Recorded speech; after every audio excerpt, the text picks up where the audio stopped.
Hi hello నమస్తే welcome to little charm space. ఈరోజు కథ కోతి జపం. అనగనగనగనగా ఒక అడవంట.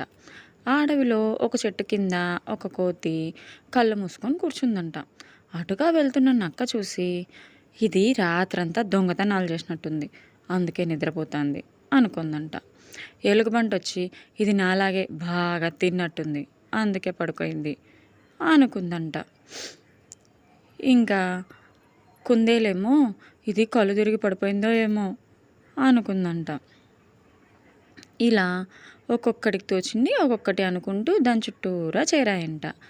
ఒక గద్ద నవ్వి, మీరందరూ అనుకుంటున్నారు అది ఎందుకు కళ్ళకు మూసుకుందో, మొదట అది అడుగుదాం అని కోతిని లేపిందంట. ఏంటి నువ్వు ఇలా ఉన్నావు అని అడిగితే, ఓ ఇదా, నేను మొన్న ఒక ఊరికి వెళ్ళాను. ఆ ఊర్లో ఒక మనిషి ఇలా మౌనంగా కళ్ళు మూసుకొని ఉన్నాడు. దీన్ని జపం అంటారంట. ఇలా చేస్తే మనిషి ప్రశాంతంగా ఉంటుందంట, అందుకే చేస్తున్నాను అని అంటుంది. ఆ గద్ద నవ్వి,